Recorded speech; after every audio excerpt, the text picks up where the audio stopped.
The private dining room at the Connaught is silent, save for the hum of the climate control. Julian is leaning forward, his hands open on the white linen, a gesture of total, calculated vulnerability.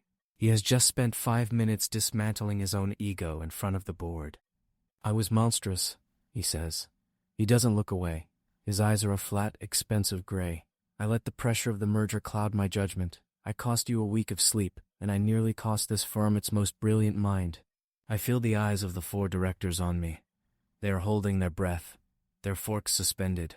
This is the moment I was supposed to demand my severance. I was supposed to walk. But Julian has apologized before I could even find my voice. To leave now, after he has groveled so elegantly, would be ungentlemanly. It would be a social suicide I can't afford. Julian reaches for the teapot. The silver spoon hits the saucer. Clink. It's a bright, surgical sound. He pours my tea first. He doesn't ask how I take it. He remembers. 2 sugars. He pushes the cup toward me. The steam rises between us, a thin veil. I reach out and wrap my fingers around the warm porcelain. The door behind me has been shut since I sat down, but only now do I realize the handle doesn't turn from the inside. Chapter 1. The Reasonable Concession. Julian smiles. It isn't a victory smile. It's the weary expression of a man who has done the right thing and is exhausted by his own integrity. "Now that we've cleared the air," he says, his voice dropping into that confidential, conspiratorial register that makes you feel like the only other person in the world. "We have the matter of the internal audit. You see the position I'm in, don't you?" The directors begin to eat. The tension in the room hasn't vanished. It has merely changed shape. It is no longer a blade at my throat. It is a weight on my shoulders. "The audit?" I ask. My voice sounds thin. I take a sip of the tea. It's perfect. It's exactly what I needed to calm the tremors in my hands. "The discrepancy in the offshore filings," Julian says smoothly. He isn't looking at his notes. He's looking at my tie. "Since I have admitted my temperament was the cause of the friction, the board needs to know that the actual paperwork was handled with the usual care. They need to see that we are a united front, that your signature on those documents wasn't a mistake made under duress, but a calculated, professional choice." He slides a single sheet of paper across the linen. It's a retraction. If I sign it, I'm saying the abuse never happened. I'm saying the misunderstanding was mutual.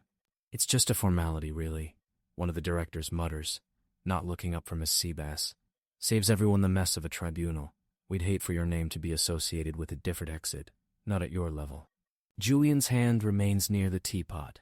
He is waiting.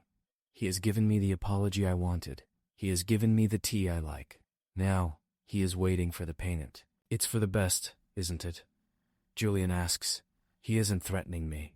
He is inviting me back into the fold, for the sake of the project, for your reputation. Let's just put this nastiness behind us. I look at the pen. It's a heavy gold-nibbed thing. My hand moves toward it because it is the only polite thing left to do. The gold nib feels heavy, a cold anchor in my hand. I can feel the heat from the director sitting on either side of me, a wall of bespoke rule and quiet expectation. Julian doesn't rush me. He picks up his own cup, the steam obscuring his mouth, but his eyes remain fixed on the spot where the pen touches the paper. "You see," Julian says, his voice a velvet scratch, "this is why I value you. Most men would let pride ruin a perfectly good career, but you have the grace to accept a hand when it's extended." I sign. The ink is thick and dark, bleeding slightly into the expensive grain of the paper. As the loop of my eye finishes, the director to my left breathes out a long, slow exhale of relief. The tension doesn't just leave the room, it evaporates, replaced by a sudden, jarring joviality. "Splendid," the director says, clapping a hand onto my shoulder. The weight of his palm is immense. "Back to business as usual then. No harm, no foul." Julian sets his cup down. The clink is louder this time, more authoritative. He reaches out and takes the paper before the ink is even dry. He folds it once, twice, and tucks it into his breast pocket, patting the fabric flat. It sits right over his heart. "There is one small thing," Julian adds, his tone shifting from remorseful to instructional.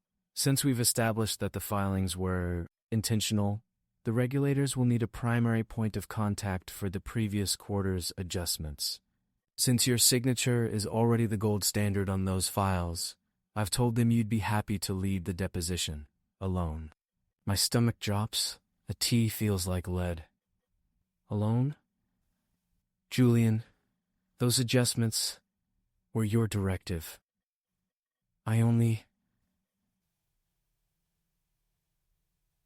You only what?